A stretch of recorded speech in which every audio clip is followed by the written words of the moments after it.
Eh bien, salut tout le monde, bienvenue pour ce nouveau numéro, l'épisode 7, on va dire, de XR 360. Ça commence à faire quelques numéros, les gars, ça fait plaisir.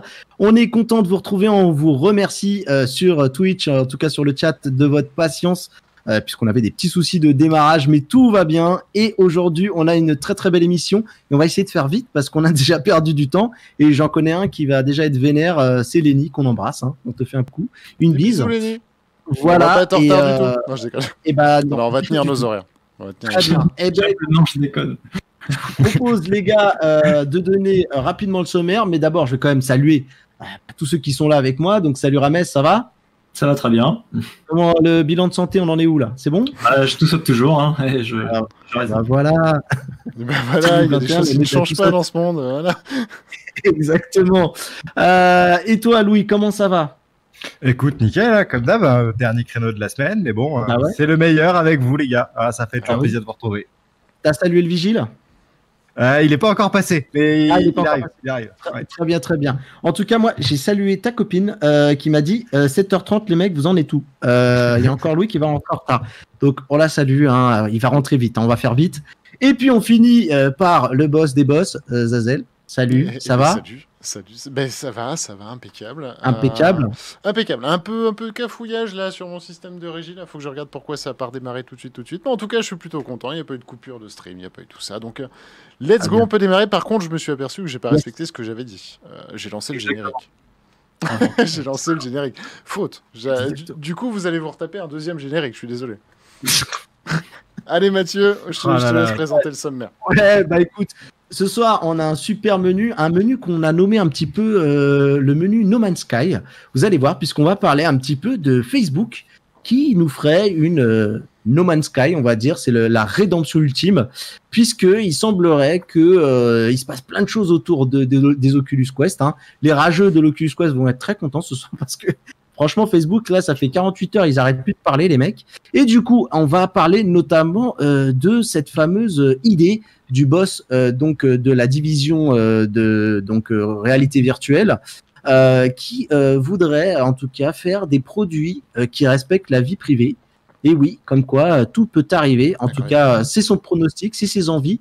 On va voir hein, sur combien de temps va peut-être arriver tout ça. Et puis on va en discuter entre nous, on va essayer de décrypter un petit peu le vrai du faux. Et puis voilà, on va donner notre avis. Ensuite, on va faire pas mal de news un petit peu à l'appel, mais on va aussi passer par la case pro, Louis, puisque il se passe des choses. Il y a notamment des applications qui passent en gratuit et en open source, notamment. Hein, je pense à Tiltbrush et à Gravity Sketch. Donc, tu vas nous en dire un petit mot. Ça, c'est une très très bonne nouvelle dans le monde du pro et puis dans le monde de la création artistique. Ensuite, on va évoquer également la partie jeux vidéo. Hein. On va parler un petit peu de No Man's Sky qui m'a un peu foutu les boules quand j'ai vu les images de la version PSVR.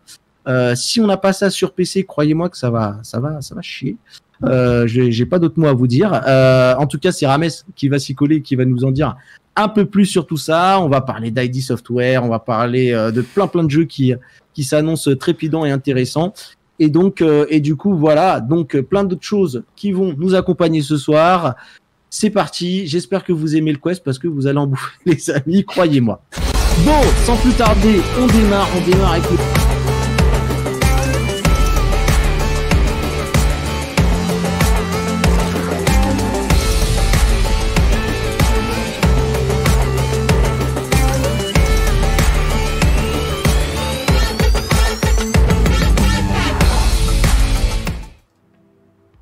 Allez, bam, c'est bon.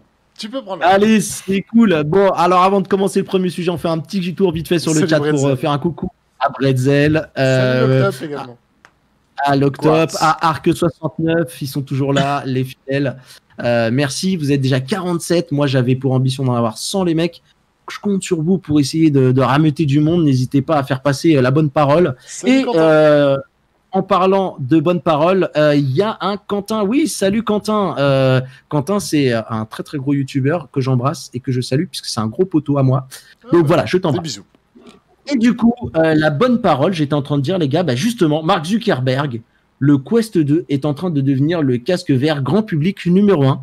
Rien que ça, les gars. Donc les mecs veulent pas donner de chiffres, mais par contre, pour balancer de la phrase. Rames, qu'est-ce que t'en penses? Là, ça y va. Ça y va plutôt pas mal, ouais, complètement.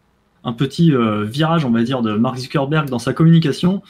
Parce que justement, dans cette conférence qui était destinée aux investisseurs au dernier trimestre de 2020, il a déclaré voilà, le Quest est en passe de devenir un casque, ou en tout cas serait le casque qui deviendrait mainstream auprès du grand public, apportant la VR sur un plateau d'argent pour les consommateurs. Donc un changement de point de vue, parce que c'est un discours qui s'était au fil des années pas mal atténué. Quand la VR est arrivée en fait en 2016, il y avait la hype de la VR, et du coup ça allait à coup de grandes déclarations dans les conférences, vous allez voir, c'est le futur, c'est l'avenir, etc. C'est merveilleux. Et puis comme tout le monde, les constructeurs ils se sont rendus compte que les ventes finalement n'explosaient pas au rythme qu'ils désiraient en fait. Et du coup, depuis l'Oculus Quest, en tout cas tout au long du coup de ces années-là, Mark Zuckerberg et tous les autres ont commencé à revoir leur discours, beaucoup plus en communiquant sur les faits et non sur un futur. En disant, vous allez voir, le Quest, le Quest se vend très bien, on en a vendu 5 fois plus que le premier Quest, etc. dans les précommandes. Ça restait vraiment sur des faits et sur du concret, sur le présent. Là, c'est la première fois vraiment, en tout cas, c'est vraiment là où il marque un gros retour sur une communication beaucoup plus portée sur le futur. Et du coup, réaliste. Réaliste, carrément, ouais. Parce que justement, cette fois-ci, il a un bagage, il s'appuie sur quelque chose de concret. Donc évidemment sur les chiffres du Quest, sans évidemment encore une fois vraiment dévoiler en rentrant dans le détail, mais il nous a quand même dévoilé quelques petites informations, comme par exemple les développeurs qui ont dépassé le $1 million de revenus, qui continuent d'augmenter. Voilà, c'est ça, maintenant ils sont plus d'une 60aine apparemment à avoir dépassé ce stade, donc c'est quand même un bon point pour le casque. Évidemment, on sait que le Quest, il s'est vendu, comme je l'ai rappelé, les précommandes étaient 5 fois supérieures, etc. On a tout un tas de développeurs qui sont satisfaits des ventes, parce que et ça se voit, ça se répercute sur les ventes de leurs jeux, etc. Donc on le disait, même sur Steam, par exemple, qui est pas du tout, on va dire, qui est un peu plus handicapé, puisque c'est pas partie de l'aventure, on va dire, Quest portable. Donc là, du coup, c'est vraiment un peu plus exigeant en termes de config, PC, etc. Et du coup, même eux ont vu on l'avait vu dans l'émission précédente que leur ressource, l'argent arrive. Complètement, ouais. Mais maintenant, Oculus, de toute façon, maintenant, tient plus de 50% des parts de marché sur le casque sur Steam, sur la plateforme, donc sur une plateforme concurrente en plus. Et du coup, évidemment, en plus, il avait justement. Alors, qu'est-ce qu'il entend par mainstream? C'est ça, parce qu'en fait, ce qu'on veut dire par là, c'est que moi, quand j'ai découvert la news qui était en cours d'écriture, elle marquait numéro 1, mais il y a une différence entre être un casque numéro 1, on va dire, même si vous êtes dans un marché de niche, que vous vendez 100 produits et vous pouvez être numéro 1, mais là, mainstream, ça veut dire que là, même par exemple, le grand public, donc ça touche le grand public. Et là, c'est plutôt flou comme citation, ouais, parce qu'on peut tout dire, par exemple, l'aviation, c'est mainstream, parce que tout le monde connaît l'aviation, n'importe qui, s'il en a les moyens, peut prendre un avion. C'est pas pour ça qu'on a tous un avion dans notre jardin à nous. Exactement. Et on a peut-être Flight Simulator, mais... Voilà, exactement. Donc, qu'est-ce qu'il entend par ça? On sait pas trop. Faut rappeler que pendant l'Oculus Connect 5, donc qui était il y a 3 ans, si je dis pas de bêtises, il avait déclaré que il fallait un palier de 10 millions de personnes sur la même plateforme. Donc là, il parlait d'Oculus, évidemment, pour pouvoir rapporter ce terme mainstream. Revendiquer, Ça veut dire que revendiquer, voilà. Est-ce que ça veut dire que justement ce palier, ils sont sur le point de le franchir, ou a été atteint ou pas? Ouais, Zazel, grande question. Ouais. Zazel, t'en penses quoi, toi? Pour moi, c'était clairement Parce ça. Pour moi, c'est un clin d'œil. Alors, après, c'est toujours compliqué avec Mark Zuckerberg parce que c'est ce qu'il a dit. En fait, il le dit très très rarement lui-même en live. Donc, en fait, c'est un truc qu'il a dit à Bloomberg ou autre qui a été repris sur Upload, qui va être repris sur les news. Donc, sur le terme mainstream, c'est très compliqué de savoir si justement c'est un rebondissement sur ce qu'il avait dit avant et du coup un petit pic au marché pour dire ça y est, on est en passe d'atteindre ce que j'avais dit il y a 2 ans. Ou est-ce que c'est tout simplement pas le rédacteur de Plot VR qui a dit qui a utilisé ce mot mainstream parce que ça lui parlait plus. Compliqué en fait de savoir, mais en tout cas clairement l'Oculus Quest 2 est un carton indéniable malgré et c'est ça qui est beau, c'est malgré Facebook. Enfin, faut quand même se rendre compte. En tout cas, moi très clairement. Ce casque avait une casserole énorme, et malgré cette casserole, c'est un carton phénoménal, en dehors des professionnels, parce que là, bon, il y a des contraintes vraiment légales derrière, mais sinon, c'est un carton plein. Et donc ça, c'est vraiment une très très grosse nouvelle. En tout cas, pour moi, là où il y a la perf, c'est que moi, j'arrive à en faire acheter à des gens qui sont pas du tout technophiles, ni même gamers. C'est-à-dire, on en est là. Sans toucher d'affiliation. Voilà. Et sans toucher d'affiliation. Ouais, ça c'est dommage. On va prendre comme l'avis de Louis, et je voulais juste voir un petit peu ce que disait Arc69 donc dans le chat. Il disait ça devient mainstream à partir du moment où des jeux VR se retrouvent dans le top des ventes VR plus flat confondus. Alors est-ce qu'on peut Arc, je t'invite à redébattre avec nous dans le chat, mais est-ce que du coup on peut prendre Half-Life Alyx ou un jeu comme Phasmophobia qui, je pense, commence à titiller ce genre de stats, quoi. Non, mais oui, vas-y, Louis, aborder le thème mainstream auprès du jeu vidéo, mais aussi dans le monde professionnel, etc. Il y a le jeu vidéo, ça reste un domaine, et la VR, elle n'est pas cantonnée à ce domaine-là. C'est vrai que bon, nous, on l'utilise beaucoup pour ça, mais bon, par exemple, Louis, Zazel, etc., vous l'utilisez beaucoup plus dans le monde professionnel et tout. Et il y a plein de courants dans la VR. Non, pour moi, c'est vraiment un rebondissement sur ce qu'il disait. Complètement, ouais. Et d'ailleurs, il en a profité pour ajouter une autre petite pépite. En précisant que le Quest 3 était évidemment sur les chapeaux de roue. Exactement, sur les rails. Exactement. Sur les rails. J'ai vu ma carte bleue, elle s'est levée, elle a dit quoi? Forcément. Bah, après, en fait, on n'arrête pas le train de la hype comme ça. Je veux dire, à partir du moment où ils l'ont lancé, Facebook, c'est des mastodontes pour ça. Enfin, je veux dire, ils ont, je pense, une bonne centaine de personnes qui se réunissent autour d'une table pour justement faire avancer ce train de la hype, et une fois qu'il est lancé, ne jamais l'arrêter. Donc, non, très, très, très clairement, ça va y aller. Et on va en avoir du Quest 3 prochainement. Mais attends, je veux bien un petit mot de Louis quand même sur le sujet. Qui nous dit ce qu'il en pense. Moi, je suis d'accord avec ce qui a été dit. Mainstream, déjà, il faudrait définir ce que c'est. Et après, même si je suis persuadé, comme tout le monde, que le truc se vend vachement bien, ils n'ont pas encore les chiffres qu'ils veulent. Voilà. Pour moi, ils n'ont pas encore les chiffres qu'ils veulent, sinon ils ne les donneraient pas. S'ils avaient atteint le 10 millions dont Zuckerberg parlait il y a quelques années en disant c'est ça mainstream, voilà, il aurait débarqué chez Bloomberg, il leur a dit on est mainstream parce qu'on a vendu 10 millions d'unités, quoi. Et là, donc pour toi, il les donne pas, il donnerait les chiffres parce que tu as dit il les donnerait pas. Donc il donnerait les chiffres s'il considère qu'il avait atteint son objectif.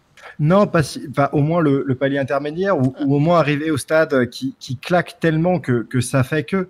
En attendant de dire mainstream, c'est un très très beau coup de com', et c'est pas pour dire que le Quest 2 n'est pas une bonne machine ou ne marche pas aussi bien que ça. C'est juste que, à mon avis, c'est plus dans l'effet d'annonce de dire on en vend tellement qu'on est en passe de devenir mainstream et qu'on est vraiment dans la pente avec la boule de neige qui est en train de grossir, que d'être plus proche de ce que disait Rames tout à l'heure avec la Connect. Ok, mainstream c'est 10 millions. S'ils étaient à 10 millions, ils auraient dit on est mainstream parce qu'on a 10 millions. Pour moi, en tout cas, c'est ça. Non. Okay. Après, je rejoins effectivement ce qui est dit dans le chat. C'est qu'en fait, c'est obligé Alors, il y a deux éléments. Premièrement, effectivement, que ça soit des bons ou des mauvais chiffres, ils sont obligés de les communiquer d'une façon un petit peu différente que de communiquer les chiffres en eux-mêmes, parce qu'il faut plaire aux investisseurs. Et par là, j'entends pas les investisseurs de Facebook, ça on s'en fout complètement. Les investisseurs directement qui sont prêts à mettre un peu de cash en fait dans la réalité virtuelle, augmentée, immersive, dans les technos immersives. Après, concrètement, si j'en suis les guillemets qui ont été imposés sur l'article, c'est qu'ils sont en passe d'arriver à ce mainstream. C'est-à-dire qu'ils ne sont pas encore aux 10 millions. Il ne serait pas du tout impossible, en fait, qu'ils aient fait tout simplement une projection, se dire, voilà, en septembre, leur prochaine grosse communication, ce sera septembre, l'Oculus Connect, la Facebook Reality Lab Connect, comme ils vont la rappeler, et que dans cette projection-là, du coup, ils se soient dit, voilà, on atteindra les 10 millions. Et à partir de là, bam, ça sera la grosse annonce et tout ça. Mais à l'heure actuelle, non, effectivement. À mon avis, ils les ont pas atteints. Ça sera un peu une Elon Musk, pour donner un tout petit coup de fouet, pour des mecs qui hésitent encore un peu, des investisseurs, dire vas-y. Ah non, mais tout à fait, oui. Non. Ils sont maîtres en la matière, hein, clairement. À côté, Elon Musk, à côté Elon Musk, il apprend, très clairement. Facebook, je me souviens plus des noms, mais ils sont entourés de grands noms, mais qui vous vendraient, des aspirateurs à des SDF, vraiment, mais au sens propre, pour le coup. C'est des mecs qui manipulent la psychologie et enfin voilà, c'est Il y a terrible. Ganakel. Ganakel, ouais. Vas-y. Ouais, à côté de ça, il dit qu'il développe rien, que Facebook Horizon est devenu Facebook Mirage, etc. J'aime Ça beaucoup arrive, Facebook Mirage. c'est bien vu en tout cas. Facebook Horizon, Facebook Mirage, j'aime beaucoup. Mais si, ils arrivent, hein, ils sont Ouais, il y a sur des choses. Ouais, c'est en train d'arriver et ils sont en train de faut développer vraiment. toutes les choses à côté. Ils sont en train de monter tout d'un coup là, et quand ça va sortir, ça devrait Ça va taper frapper fort. Ça Faut va frapper vraiment fort. s'imaginer Facebook Horizon comme le projet le plus conséquent de la VR, mais de tous les temps. Mais vraiment, hein, c'est vraiment porté Facebook qui a mis des années et des années à se construire dans le monde HTML, un monde technologique excessivement maîtrisé, dans de la techno immersive, parce que attention, ils ne voient pas non plus que la VR, hein, donc ce sera, spoiler, cross-platform, hein, ce sera aussi de l'AR Facebook Horizon. Du coup, voilà, porter tout ça sur un nombre très limité d'années et machin. Et il y a encore pas si longtemps, Facebook Horizon, c'était la risée de Facebook. C'était vraiment... personne n'y croyait, même les employés de Facebook. Enfin, même beaucoup. Donc c'est un défi phénoménal. Donc, laissons-leur le temps. J'ai même envie de dire, s'ils doivent prendre 2 ans supplémentaires, mais qu'ils les prennent. Surtout qu'ils nous sortent pas une bouse. Parce que là, pour le coup, ça serait se tirer une balle dans le pied.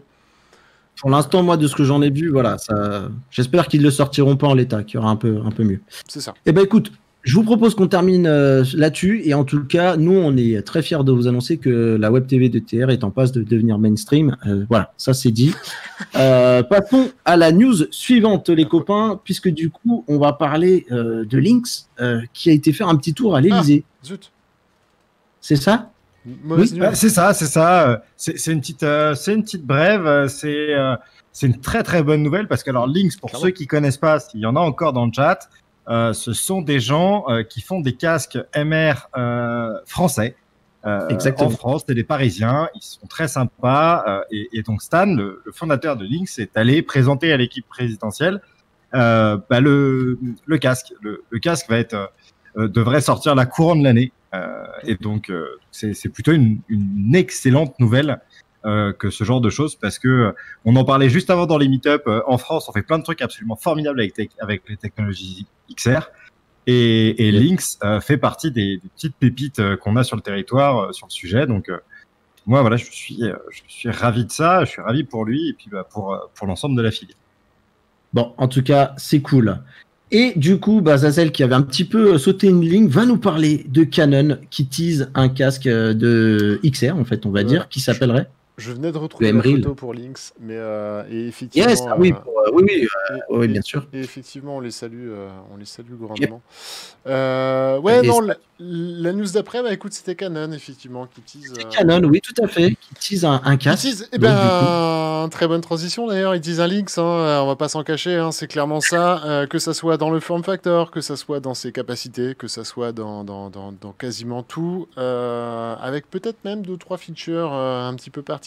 Là, c'est ce qu'on voit du coup. Cool. Alors attention, ils n'ont pas le système de lentilles qui est propriétaire à Lynx. Et voilà, attention, ce sont 2 casques dont à l'heure actuelle, on ne connaît que très très peu de choses et très très peu de gens les ont utilisés, voire même carrément pour celui de Canon, c'est vraiment une découverte. Donc on va mettre tout ça au conditionnel, mais en tout cas dans le form factor, c'est clairement un Lynx-like sur lequel vous avez certaines déclinaisons, comme vous pouvez le voir là tout de suite à l'écran. Mais la première des déclinaisons, c'est exactement le même form factor, quelque chose qui peut se tenir à la main également et que vous pouvez porter à vos yeux façon cardboard. Quelque chose de bien évidemment avec du space computing, c'est-à-dire que vous allez pouvoir faire du tracking avec, hein. Il sait où il est dans l'environnement, bien évidemment. Ça fait de l'AR, de la VR. Pour l'instant, ils ont communiqué là-dessus. Est-ce que ça fera vraiment de la vraie mixed reality? On ne sait pas. C'est un peu l'arlésienne. Hein. On ne sait pas. On n'a pas de c'est ça. En même temps, attention, hein, on a affaire aussi à une boîte qui découvre, hein, Canon, elle découvre. Dans un monde où AR, VR, MR, XR, ER, enfin bref, des termes, il y en a pléthore. Ce serait pas forcément étonnant, en fait, que dans leur communication, ils se soient juste un peu plantés. Mais vous voyez, on peut le porter directement à ses yeux, comme ça, façon cardboard. Yes.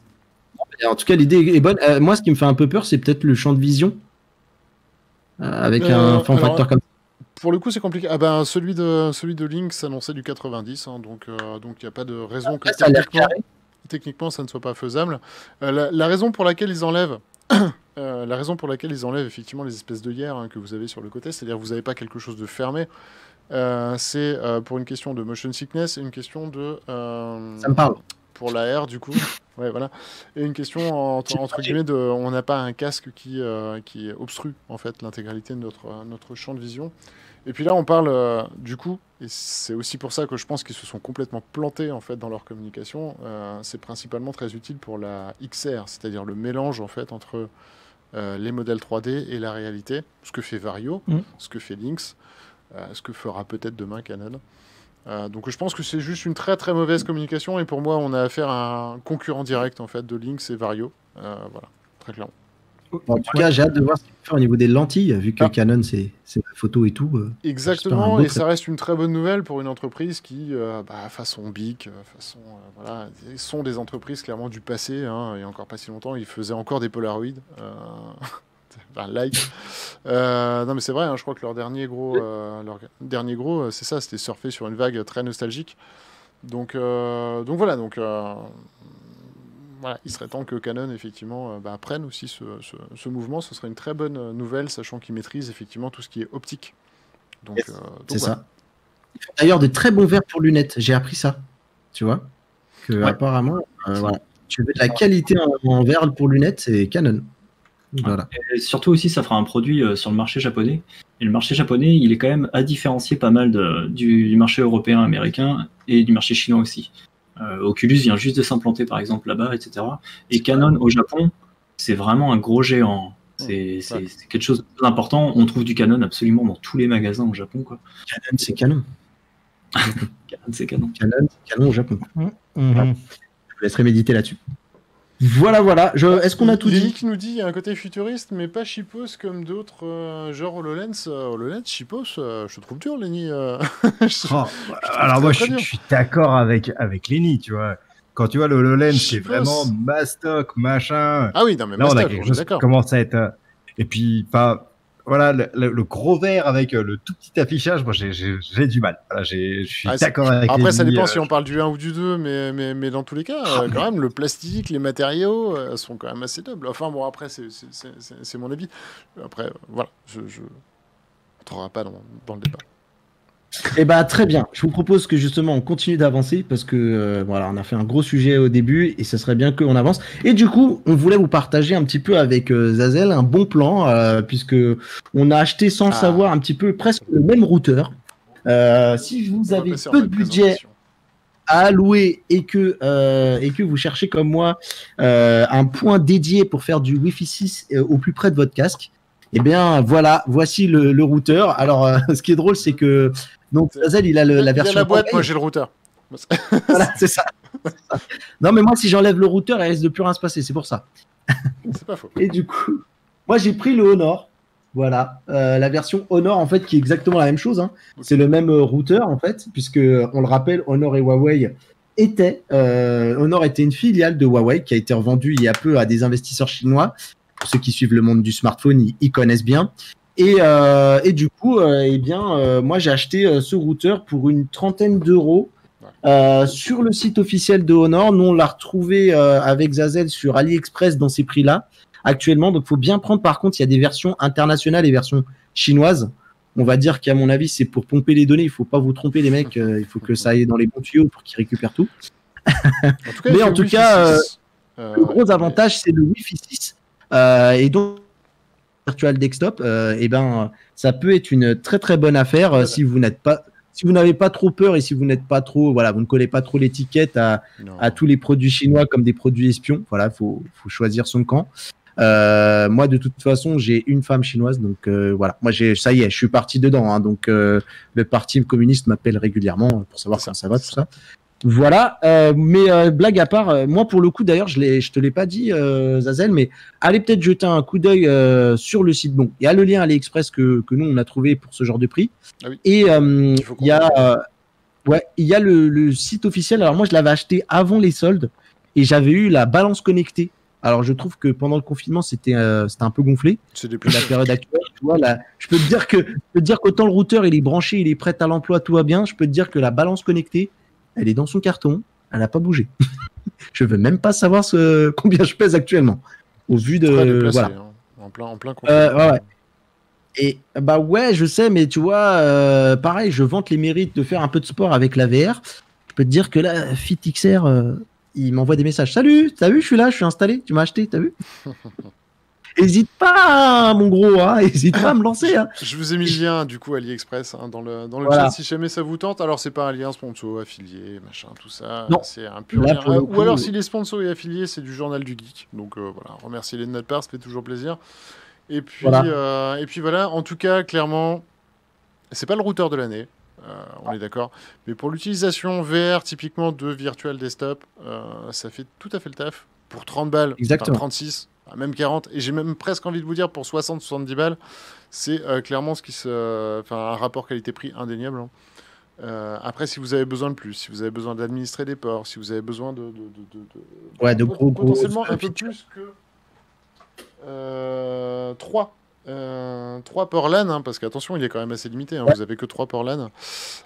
Si vous avez besoin d'un peu plus que ça, pour le coup, voilà, ça sera pas votre routeur. Si vous voulez juste vraiment l'utiliser pour du Virtual Desktop, honnêtement, foncez.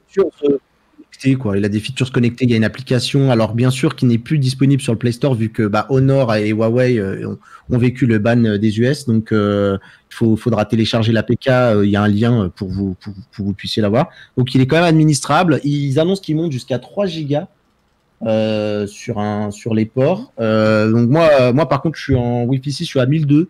Ce que fait un Virtual Desktop au max, hein, c'est ça, et le Wi-Fi 6 en tout cas pour l'instant.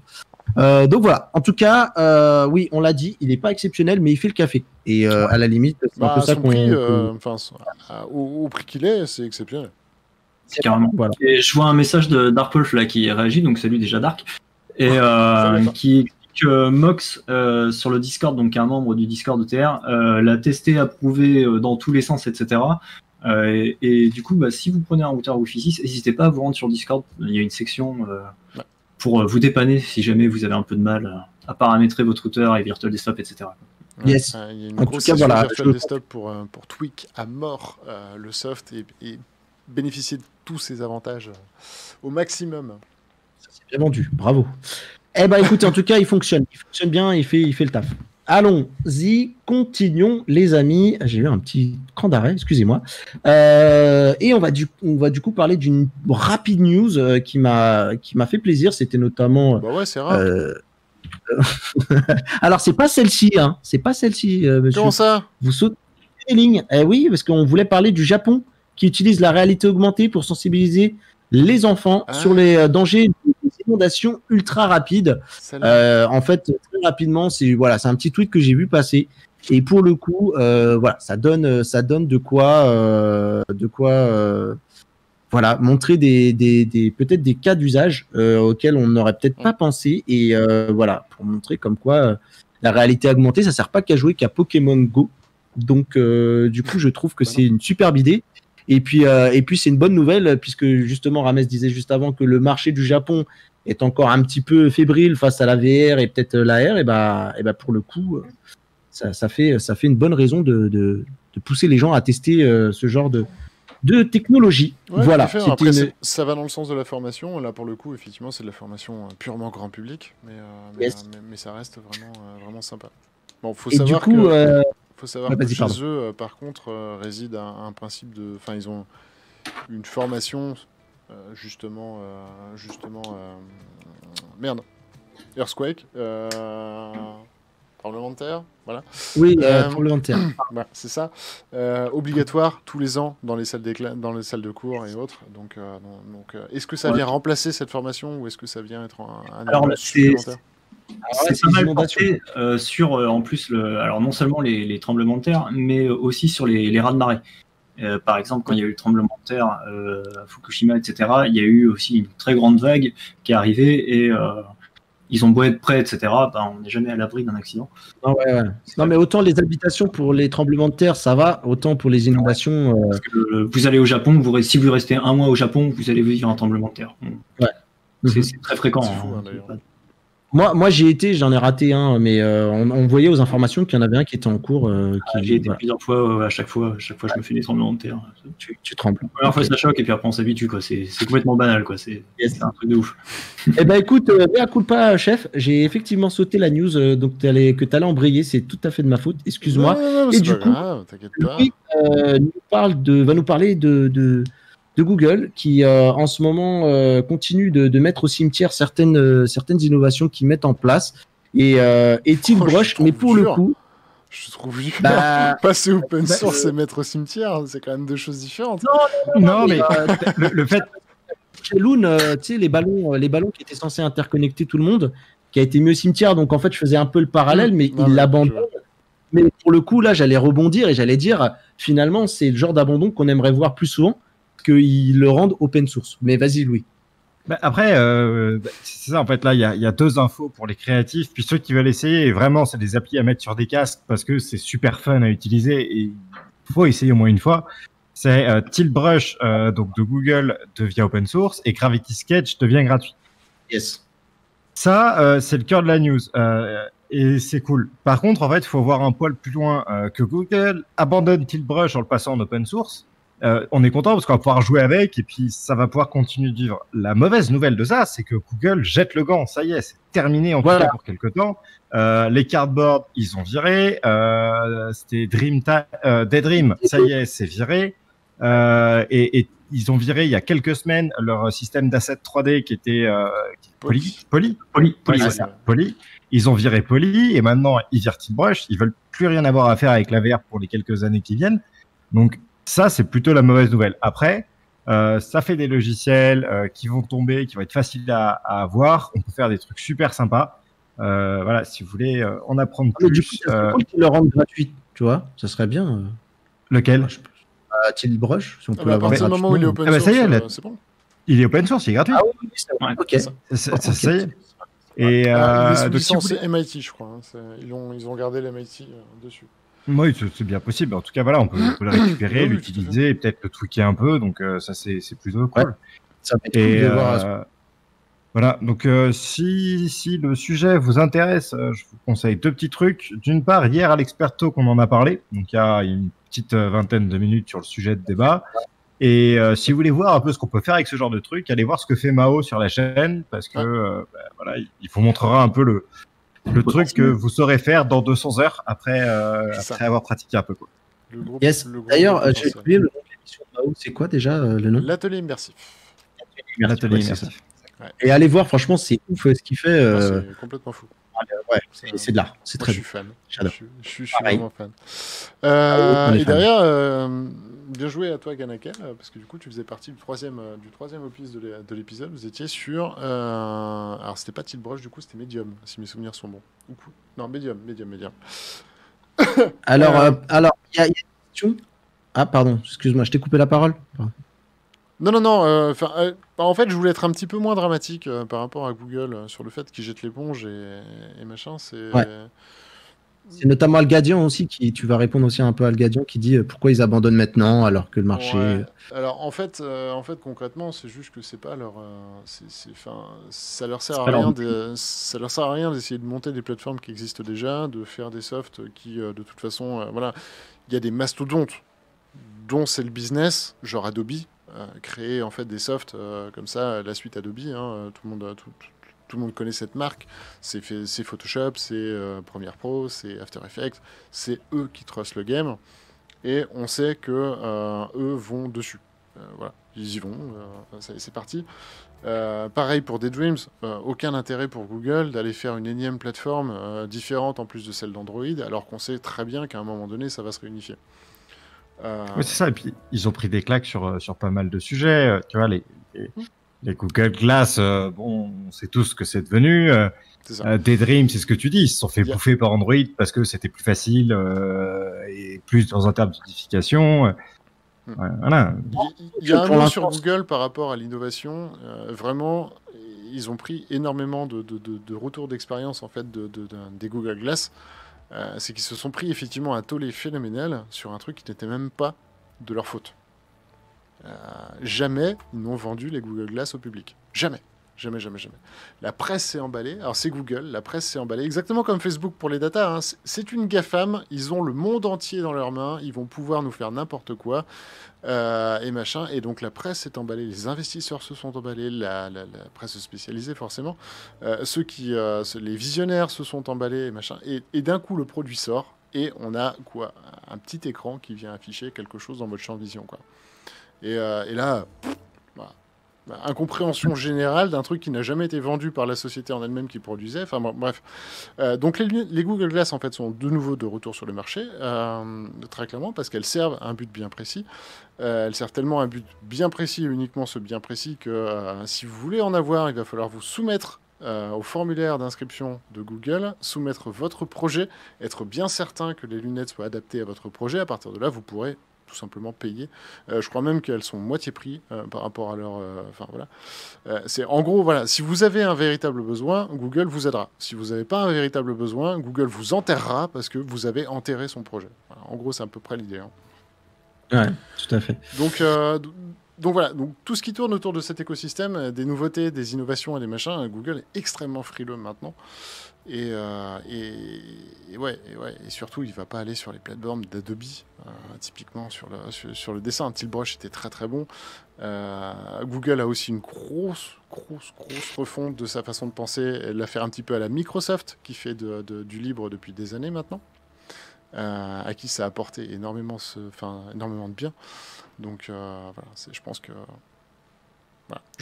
Pour moi, en tout cas, c'est pas un non de la part de Google sur les technos immersives, bien au contraire, parce que je pense qu'à mon avis, ils sont même d'ores et déjà en train de préparer le Web 3.0. Hein. Ils en feront partie indéniablement.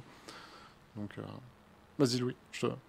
Ouais, je pense qu'ils se positionnent sur le segment de la VR. Hein. C'est ça, en fait. Ils lâchent un peu la rampe de ce qu'ils avaient commencé à faire, tu vois.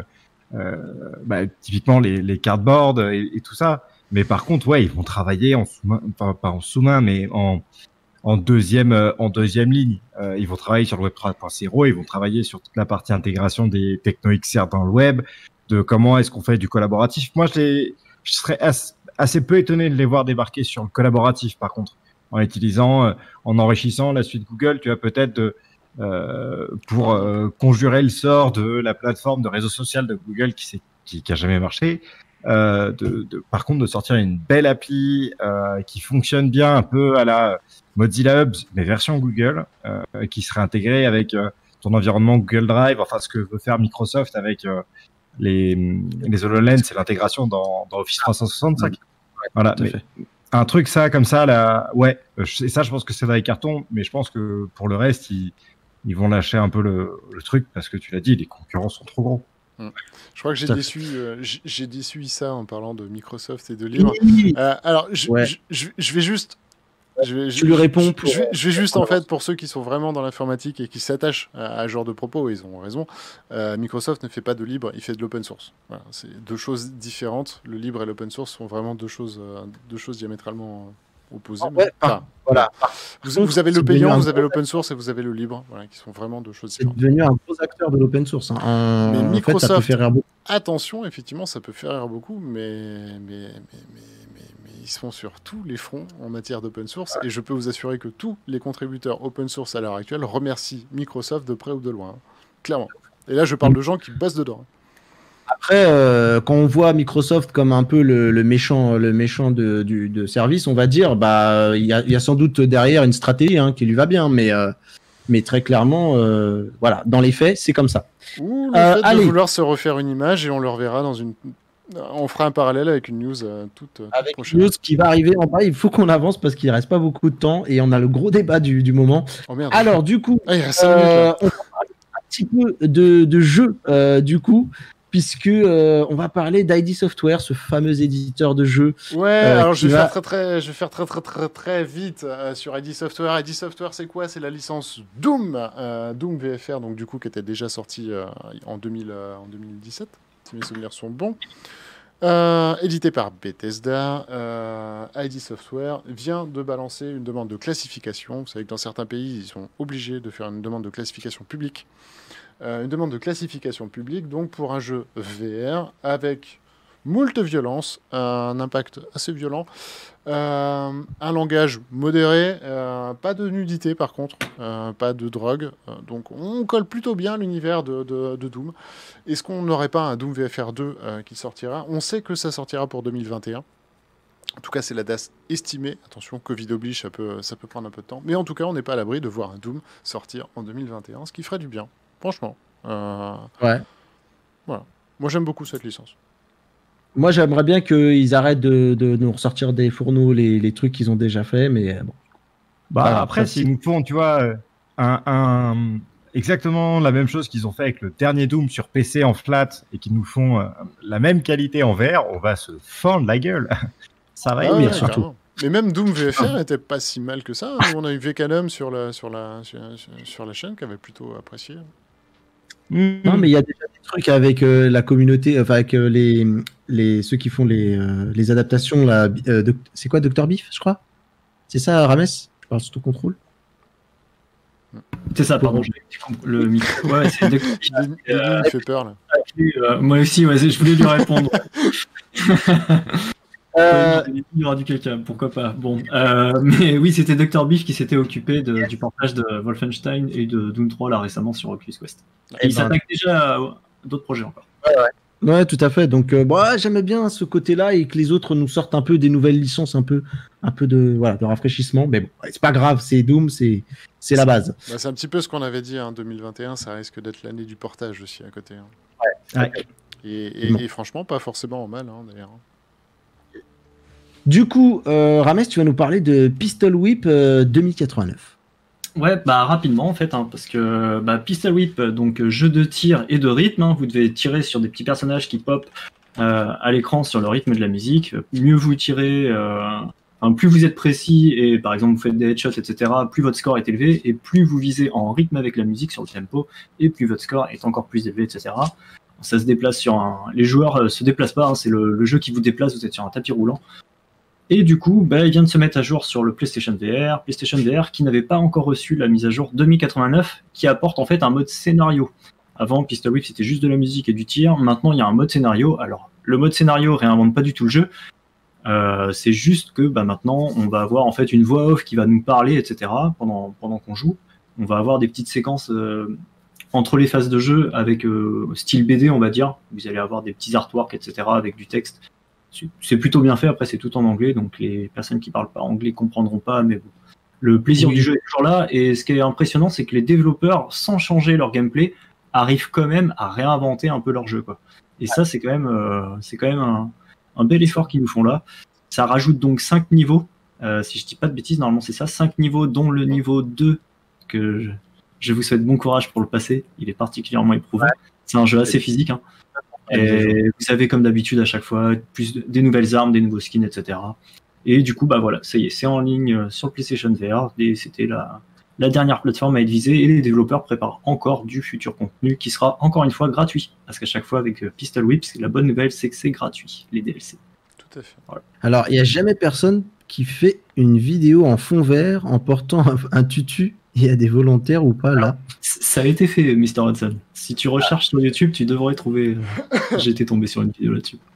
Et là la vidéo que vous avez vue, c'est celle bien sûr de Nick, mais qui jouait pas à la version mise à jour. Alors je sais pas si c'est moi qui me suis raté dans le conducteur, pardon les amis, mais voilà, il faut savoir que là c'était la version de base du jeu. Ensuite, tu vas nous parler d'un. J'avoue. C'est pas grave. Je sais pas si c'était moi. C'est pas grave.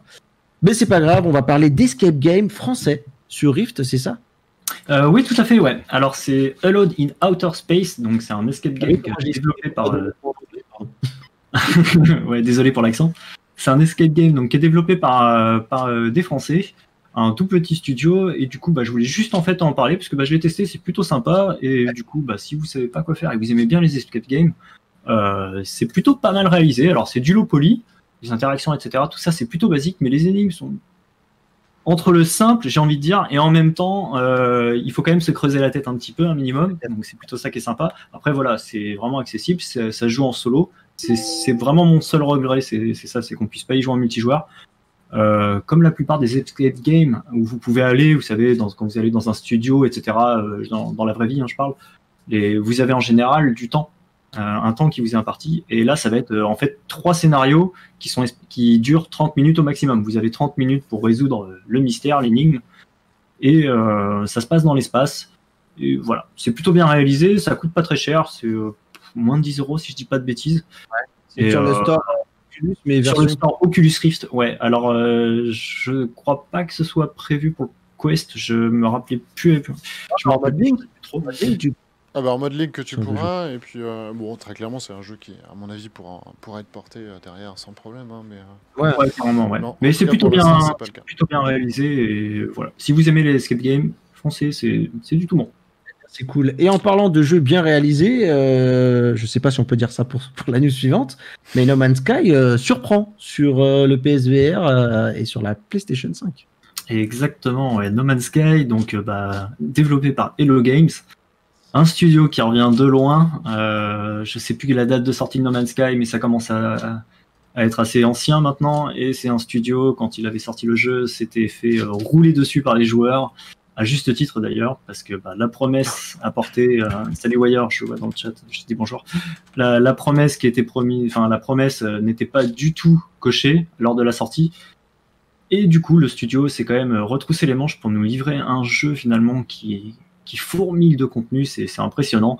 Et à chaque mise à jour, le jeu s'embellit, etc. Et par contre, il y avait un gros problème, c'est la version VR du jeu. Alors c'est ultra sympa d'y jouer en VR, vous pouvez y jouer en multijoueur, etc. Par contre, faut parler du framerate, c'est quelque chose, l'expérience était vraiment assez désagréable dans le casque quand même, parce que le framerate est rarement tenu.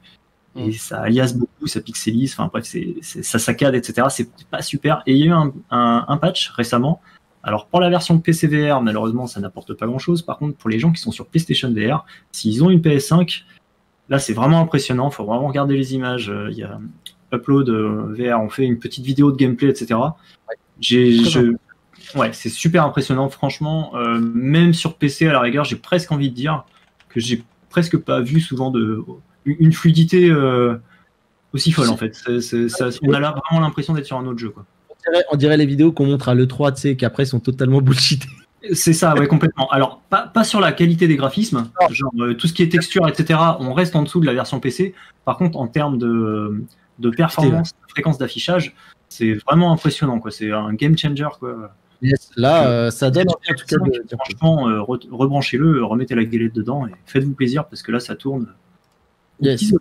J'espère qu'on aura le même niveau en tout cas sur PC parce que moi je l'ai pas. Après j'ai une 1070 hein, donc ça aide peut-être pas non plus.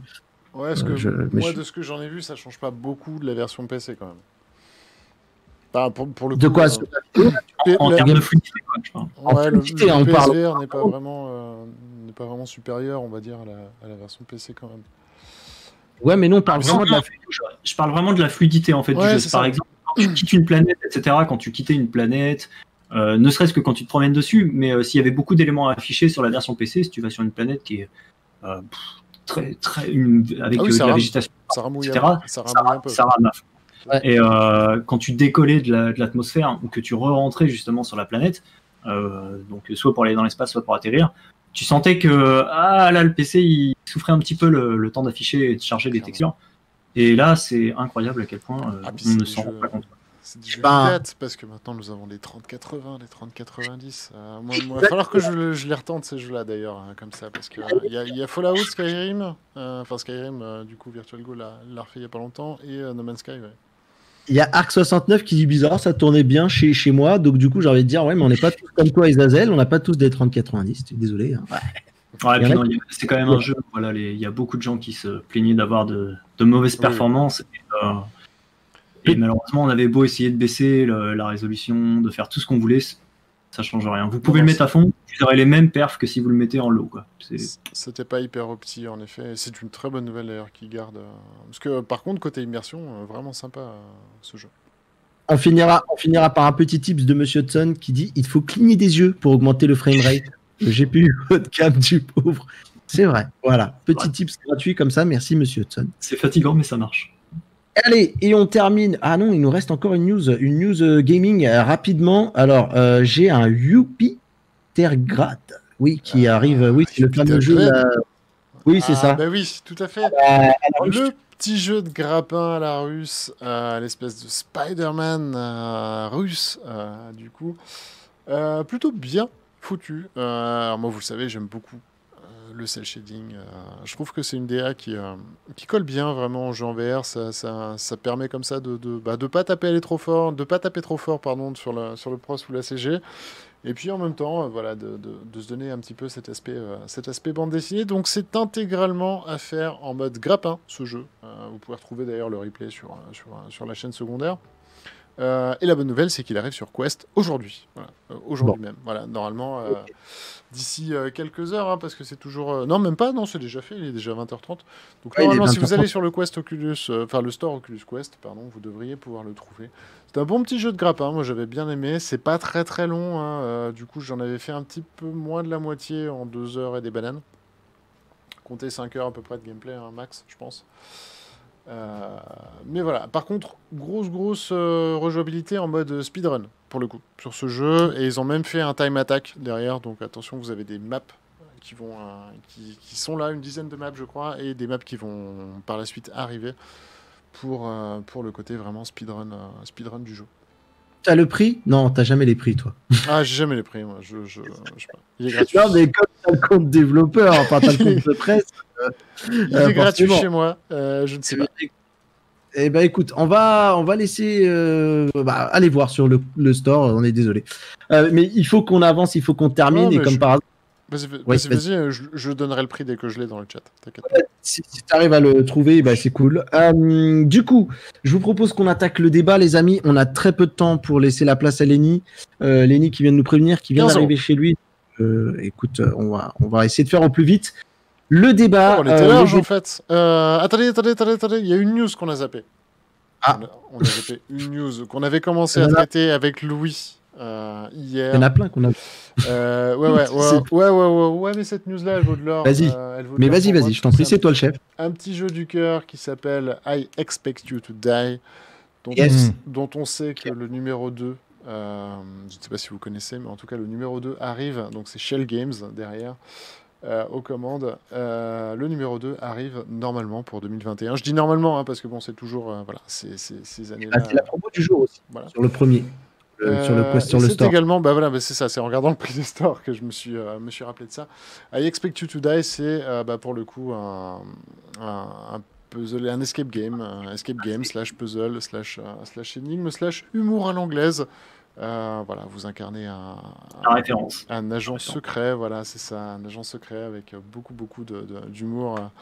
Ce serait français, ça pourrait être assimilé à du OSS 117 éventuellement, mais là c'est anglais, donc c'est beaucoup plus subtil. C'est l'enfant de Johnny English, James Bond. Exactement. Ouais. Exactement. Avec un générique à voir absolument en VR. Ah là, James Bond en plus, vraiment. Ouais, carrément. Une véritable musique. La BO est folle. Du début à la fin. Vraiment sympa. Shell Game, de toute façon, un gage de qualité. Ils sont aussi derrière le excellent Until You Fall. Alors après, un peu controversé sur meilleur jeu du monde ou pas, mais dans tous les cas, ce titre est très très bon également. Donc voilà, on en attend un petit peu plus. Moi, j'attends surtout de la rejouabilité, qui essayent d'adapter un petit peu leur titre pour que ça soit quelque chose de rejouable. Parce qu'effectivement, mon plus gros reproche du 1, c'est ça, c'est que vous le faites une fois, vous le rangez au placard. Là, il n'y a aucune autre possibilité. Ou alors de vous cogner la tête très très fort dans un mur. Je suis pas d'accord, c'est une possibilité. Parce que justement, pour l'émission de speedrun qu'on est en train de préparer, je me suis maté quelques speedruns de ce jeu-là. Les gens le speedrun en 4 minutes. Ouais. Donc là, si tu achètes 20 balles et que tu finis en 4 minutes, c'est un peu dégoûté. Mais c'est juste impressionnant. C'est un truc de ouf. En fait, il y a quand même beaucoup de combinaisons. C'est juste qu'on prend tous la même au début parce que c'est celle qui nous paraît la plus logique.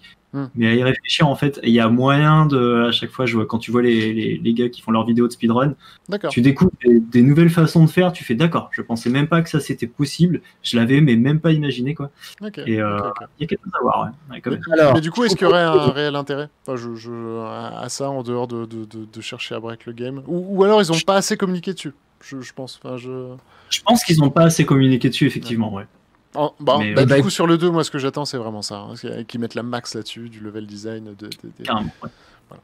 Vas-y, pour répondre à Monsieur Hudson, il me semble qu'il avait été traduit en français, ouais. Ok. Les textes. Ouais, juste les textes, pour le coup, parce qu'il est pas du tout... Vas-y. Puisqu'on regarde le chat, je remercie Agaldian, pardon, qui nous a donné le prix, donc 14,99€, 15 balles. On va pas chipoter pour le. Je pense que c'était pour le jeu que tu avais regardé, du coup. Jupiter Grad. Oui, c'est pour Jupiter Grad. Voilà. Et du coup, on a le gros dossier de cette émission, que je ne sais pas comment on va faire. On va faire vite.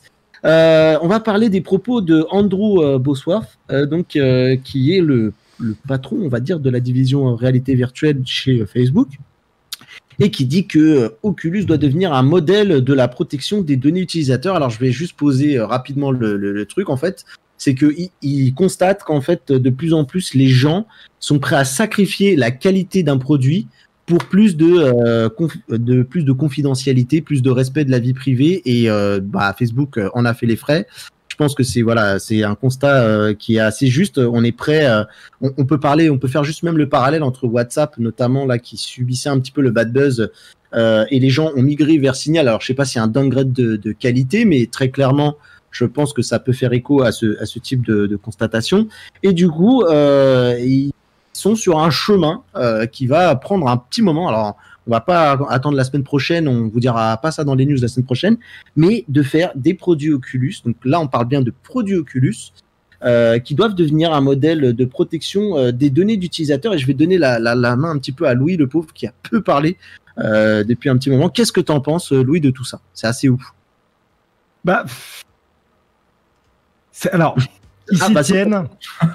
ils s'y tiennent, c'est vachement bien. Franchement, ils s'y tiennent, c'est vachement bien parce que dans le monde du pro, Oculus, c'est juste un cauchemar. On nous dit, ouais, mais l'Oculus, c'est le meilleur casque. T'es là un peu, ouais, mais en même temps, tu veux pas donner tes données à Facebook. Ils te disent, non, achète pas un Oculus. Voilà, c'est un peu ça le truc. Donc après, il a fait des trucs, ce mec, chez Microsoft sur la sécurité, justement, où ils ont fait un gros accent et il a mis l'accent dessus, puis ça a marché. Donc on peut y croire et on en parlait un moment off, mais on va réavoir le débat ici parce que de toute façon c'est toujours le cas avec Oculus. Ça m'étonnerait pas, justement avec tout ce qu'ils sont en train de prendre dans la gueule depuis Cambridge Analytica, là WhatsApp, les données chez Facebook, je pense que maintenant ça y est, tout le monde a compris que chez Facebook c'était nous le produit. Donc qu'ils essaient de se racheter en posant le futur standard de la protection des données, en étant ultra RGPD compliant, en allant au-delà de tout ça pour dire à tout le reste du marché, on a déconné les premiers, maintenant le standard on le pose et on le pose bien. Ça serait beau, ça serait une belle manière de commencer 21. Tu vois, on a une idée 2020 un peu pourrie, 2021 ça peut bien commencer avec ça. J'aimerais bien. Ils veulent vraiment le mettre dans ce qu'ils appellent le produit by design, c'est-à-dire que, en tout cas, ça sera une composante dès la création du produit. Ça sera réfléchi comme ça. En off, on parlait également un petit peu d'une stratégie autour de ça. Je sais que toi, Zazel, tu as une idée très claire sur l'idée qu'a Facebook derrière la tête. Il faut savoir qu'ils font pas ça non plus en se réveillant un matin plein de remords et d'être déconner les amis. Pardon, mais du coup, ça fait coup un peu à No Looking Back, tu vois, genre ils se sont réveillés le matin, on regarde plus derrière, on recommence tout, on fait ça bien, voilà. Mais qu'est-ce que t'en penses? Ouais, après pour moi en fait, ils sont ils sont un peu tous, de toute façon dans un cycle en fait. Toutes ces grosses boîtes sont dans un cycle. Et c'est un petit peu toujours le même, c'est-à-dire qu'on cherche à avoir la meilleure des images, se faire une meilleure image de marque sur un point, sur un style, peu importe. Microsoft c'était par rapport à Windows, Apple c'est par rapport à sa qualité de produit, son design, bref. Et à un moment donné, on s'endort un peu sur ses lauriers. Et là, il y a deux types de sociétés. Il y a celle qui va vraiment s'endormir sur ses lauriers, coucou bic, voilà. Et celles qui vont juste profiter en fait de leur image et autres. Et là, c'est ce qui est arrivé sur Facebook, c'est-à-dire que ils se sont retrouvés les champions du monde en termes de data. C'est grâce à eux qu'on doit la big data, principalement les architectures warehouse, la BI, une bonne partie de la BI a été inventée par des mecs qui sont passés chez Facebook parce que c'était le seul endroit où tu avais des milliards et des milliards de data. Donc pendant un moment, ça a été véritablement leur image. Ils se sont dégradés forcément cette image là. Et moi, je honnêtement, hein, je les vois bien effectivement se dire bon bah ok, on a déconné. Et le meilleur moyen effectivement de faire une No Man's Sky, c'est de littéralement rouler sur nos erreurs du passé, en se disant voilà, demain on impose un standard, on crée ce standard. Ils ont les moyens techniques de pouvoir le faire, hein, au travers d'API, au travers du milliards d'ingénieurs chercheurs qu'ils ont et qui peuvent trouver des solutions viables pour sécuriser les données. Mais à mon avis, ça sera sécuriser les données, mais pas dans le sens on va sécuriser vos données dans un data center. Sécuriser vos données et surtout vous apporter la preuve qu'elles ne sont pas utilisées. Voilà. Je pense que ça va vraiment être ça leur jeu de com par la suite. Oui, bien sûr. Pouvoir apporter la preuve tout simplement que vos data, on s'en fout maintenant. Voilà, c'est bon. Et on s'en fout pour deux raisons en fait. La première, c'est que premièrement, ça va être une image de marque pour eux, et deuxièmement, c'est que maintenant, la big data au sens propre, on n'en a plus besoin. On a des profils. Voilà. On est tous autant qu'on est, tous autant que vous êtes dans le chat, tous autant qu'on est nous là ici, faisons partie d'un profil qui va matcher à plus de 80%, et les 20% qui restent, on s'en fout. Voilà. On n'en a plus besoin. Donc voilà, je pense que ça va rentrer vraiment en tout cas, pour moi, c'est un peu ma vision du truc. Moi, je pense que, et pourtant, j'aime pas dire ça, mais malheureusement, je dois être factuel. Je pense que Apple aussi a insufflé ça, notamment avec les dernières mises à jour sur iOS, qui montrent toutes les applications, ce dont elles ont accès, et on peut vraiment tout verrouiller de plus en plus. Et Apple est en train de faire un coup de tournerein justement au business de la data. Je pense qu'il y a ça. Je pense qu'il y a aussi le phénomène de la génération qui commence à arriver, qui commence à prendre conscience de la valeur de sa data. C'est-à-dire qu'il y a nous qui commençons à nous éveiller. C'est-à-dire que ça y est, on sort de l'imaginaire de l'Internet gratuit. Hein. On s'imprègne de l'idée aujourd'hui que lorsqu'on s'inscrit quelque part et que c'est gratuit, on a le réflexe de se demander, de se dire déjà que c'est nous le produit, et en même temps, en tout cas pour moi, il faut toujours s'interroger sur le business model qu'il y a derrière. On vous donne jamais un service gratuitement comme ça, et je pense que on commence à s'éveiller là-dessus, et très clairement, c'est sûr que si Facebook ne prend pas le terrain de justement de plus en plus faire attention à nos données, de faire attention à ce qu'ils font avec nos données, tôt ou tard, ils risquent de se retrouver comme ces grosses industries qui ont par le passé cartonné, s'effondrer. Voilà, parce qu'on le sait, hein, une marque à un moment sera vouée à disparaître, mais je pense que comme tout le monde, ils essaient de disparaître le moins vite possible. Et du coup, toi, Rames, qui est très sensible aussi, quand même, mine de rien, à tout ce qui est info, vie privée, tout ça, tu vois ça comment ? C'est difficile à dire. Facebook qui respecte la vie privée, pour moi, c'est un peu le loup qui est déguisé en grand-mère dans le petit chapeau rouge, quoi. Complètement. Ouais. Après, voilà, j'entends les arguments de Zazel, etc. Et je suis plutôt d'accord avec ce qu'il dit. En fait, je suis plutôt d'accord avec ce que chacun de vous a exprimé. Après, ce qui me fait un petit peu sourire quand même, c'est que justement, Andrew Bosworth, là, dans sa citation, dans ce qu'il dit, il explique que les gens, justement, sont prêts à sacrifier la qualité d'un produit pour de la vie privée. Moi, quand j'achète un produit qui respecte ma vie privée, ça fait partie de la qualité du produit, en fait. Ouais. Et c'est vraiment une méga ressource. Après, je suis pas, je suis pas non plus, je suis pas un extraterrestre. Hein, je vis dans le même monde que tout le monde. Donc, évidemment, j'ai un Oculus Quest 2, etc. Je sais que mes données sont enregistrées chez Facebook, etc.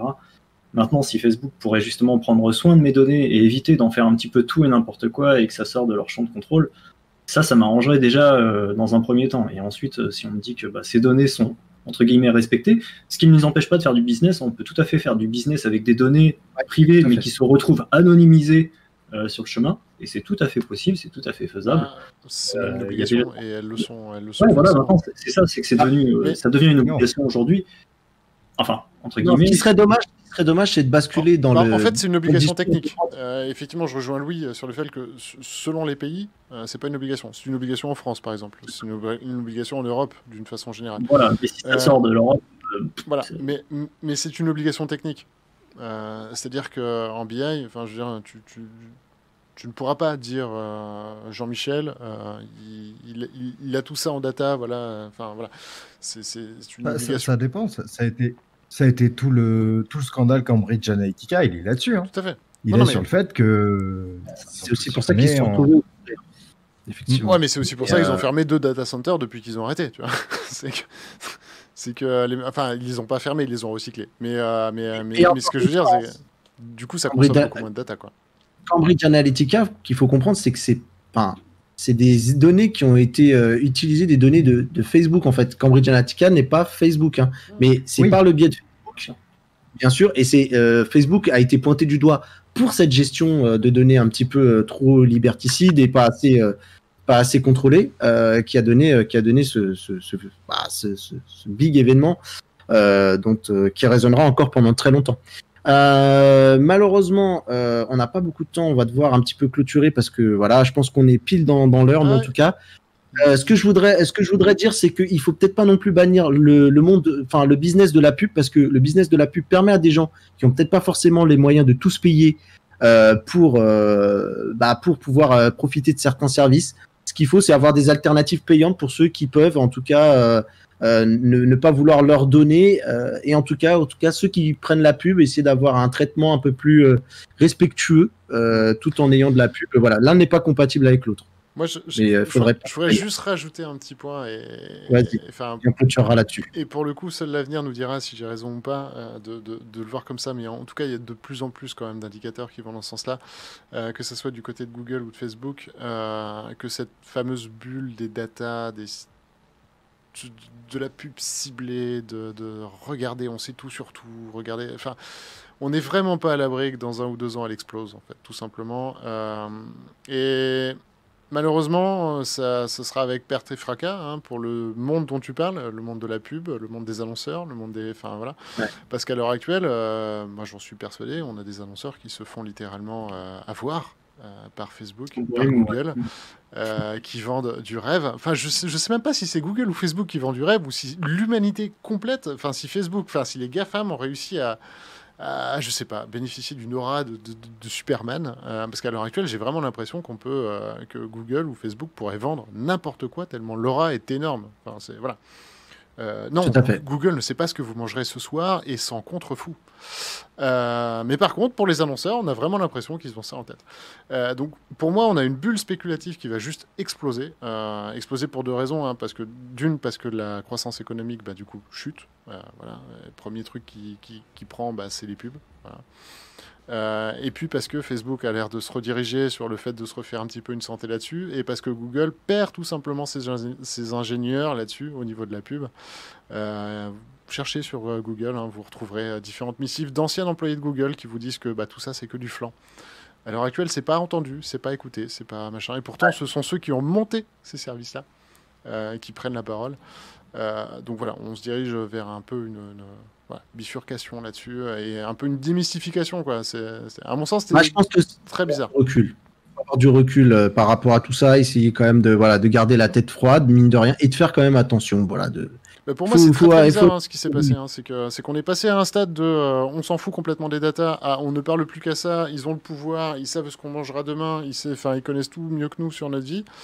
À bientôt, tout ça c'était du flan, et ça a fait par contre cracher des milliards et des milliards. Enfin, c'est magique en soi. Hein. Si vous voulez un exemple intéressant, c'est un mec que je connais qui est plutôt cool d'ailleurs, et c'est aller sur la chaîne YouTube Hardisk. Il a testé l'algorithme de Google sur ses données, et l'algorithme se plante souvent. Donc allez jeter un œil, je pense que c'est un exemple qui est parlant en tout cas. Voilà, c'est pas c'est pas l'exemple, c'est pas la vidéo référence, parce que bon, il y a d'autres critères à prendre en compte, mais ça peut donner un peu une idée des choses, de comment on nous voit ces fameux GAFAM.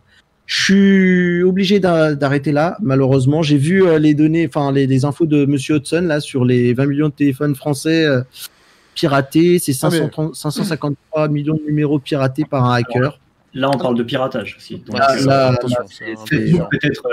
Facebook peut être coupable de ne pas avoir sécurisé les données suffisamment. En même temps, en numérique, faut pas se faire d'idée. Le numérique, c'est une passoire. Hein. Vous pouvez sécuriser au maximum, ça reste une passoire. Et c'est un peu comme Fukushima, hein. Nucléaire. Le premier responsable de vos données, c'est vous. Si vous voulez pas que cette information soit diffusée quelque part, Ne les diffusez pas. Et vous pouvez retourner le truc dans tous les sens, entre le hacker qui va essayer de hacker Carrefour et qui mettra une semaine, ou celui qui va hacker Facebook, et il faudra vraiment un très très high level. Machin. Enfin, moi, c'était la raison principale pour laquelle j'étais plutôt pour le fait que Facebook rachète Oculus. Typiquement, quand tu montes une startup, vous inquiétez pas que c'est pas sur la sécurité des comptes de vos clients que vous mettez le pognon. Et l'investissement, ouais. Tout à fait. Allez, on finira là-dessus parce que Lenny doit faire des trucs et il est 20h50. Qu'est-ce qu'il fait, Lenny? Il fait du Population One. Il fait du Population One et on va lui passer la main si de ton côté à la technique, Zazel, c'est tout bon. Alors, je sais pas s'il a testé Population One d'ailleurs, mais pardon. Je voulais juste dire un mot sur Population One, du coup, c'est le nouvel événement. Le 9 contre 9. Je sais pas si du coup il a testé le 9 contre 9, mais c'est pas du. Normalement, c'est du. On peut faire des équipes de 3 qu'on prépare à l'avance et ensuite on part sur le champ de bataille. Et avec le 9 contre 9, du coup, on avait cru comprendre qu'on ferait une équipe de 9. Et on ne choisit que 3 de ses membres en fait. On choisit que son escouade de 3 comme d'habitude. Et les 2 autres escouades qui seront avec vous, donc les 6 autres joueurs, viennent, voilà. C'est pas vous qui les choisissez. Donc ça, c'est un peu dommage. Ouais, on aurait pu faire des très bonnes soirées par exemple. Ouais. Et donc, nouvelle carte aussi, dans la nuit? Dans la nuit, ouais, alors la nuit, c'est. Ouais, on voit pénombre en tout cas. Et armes de mêlée également. Oui, avec nouveaux skins, etc. Alors, armes de mêlée, je suis pas sûr que ce soit des armes de mêlée, je crois que c'est des tags. Ah, parce qu'on avait vu un couteau dans la roue des armes. En tout cas, on verra. Alors, c'est pas dans la roue des armes, justement, c'est dans la roue des indicatifs. Ah oui, c'est vrai. Alors, Lenny qui nous met un A dans le chat, il avait peut-être prévu 8 personnes pour venir avec lui dans un stream. Ouais, justement, ouais. Bon, ok, ça change pas mes plans, mais c'est bon à savoir. En tout cas, on est désolé pour le retard. On va arrêter là l'émission pour aujourd'hui, les amis. Merci Zazel d'avoir été là avec moi pour cette magnifique émission. Merci Rames également d'avoir été là. Moi, j'ai hâte d'avoir mon tracking du week-end. Merci beaucoup. Et Louis, on va te laisser rentrer. Je suis désolé pour ces soirées qui n'en finissent plus. En tout cas, merci d'être là aussi, Louis, pour nous accompagner. Avec grand plaisir. Et je vous embrasse pour le chat, vous avez été merveilleux. On n'a pas été 100 comme je l'aurais espéré, mais c'est pas grave, on s'accroche, on va y arriver. N'hésitez pas à partager d'ailleurs, effectivement, si ce genre d'émission vous plaît vraiment. On compte. C'est vrai qu'on le dit pas assez, mais on a besoin de vous là-dessus. On a besoin de faire grandir tout ça. Le replay, là aussi, on remercie ceux qui seront sur le replay et qui nous regardent, notamment aussi ceux qui sont sur la chaîne. Restez connectés. Exactement. Ce qu'on va dire, on se dit à la semaine prochaine et dans ce cas-là, restez connectés. Allez. Bye bye tout le monde. Salut. Une excellente soirée à vous.